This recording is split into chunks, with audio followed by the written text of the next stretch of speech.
Okay, on your whiteboard, you're going to try the tangent of pi over 12 for an exact value using a half angle identity and the special angles on the unit circle. So go ahead and pause the video, and when you've got an answer, then you can resume and we'll go over it together. So if I want to locate pi over 12 on my unit circle, that's going to be somewhere here in the first quadrant. And I don't have a special angle for pi over 12, but I do know that if I double pi over 12, that's 2 pi over 12 or pi over 6, and I do know the coordinate for pi over 6. So I'm going to use a half angle identity, rewriting the tangent of pi over 12 as the tangent of pi over 6 times 1/2, which is the same as dividing by 2. So that's my half angle identity for tangent. My angle is pi over 6, which is a special angle on the unit circle. And I can either use the identity 1 minus the cosine of the angle divided by the sine of the angle, or the sine of the angle divided by the quantity 1 plus the cosine of the angle. Either of these is going to be fine.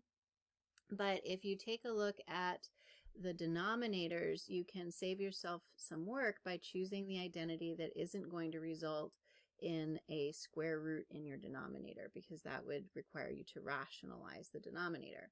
So if you notice, the cosine has a square root, the sine does not. So I'm going to go ahead and pick the identity that has a sine in the denominator. So that's going to be 1 minus the cosine of the angle, which is the x coordinate, root 3 over 2. And that quantity is divided by the sine of the angle, which is the y coordinate at pi over 6, which is 1/2. So getting my common denominator, combining my fractions, I'm going to have 2 minus square root of 3, all divided by 2. Dividing by 1/2 is the same as multiplying by the reciprocal, 2 over 1.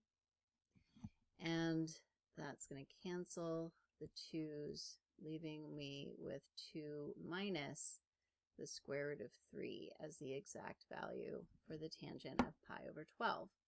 I'm going to check that in the calculator, making sure that I'm in radian mode, and I'll evaluate the tangent of pi over 12, and then compare that to 2 minus the square root of 3, and we see that the decimals are equivalent, and so that checks.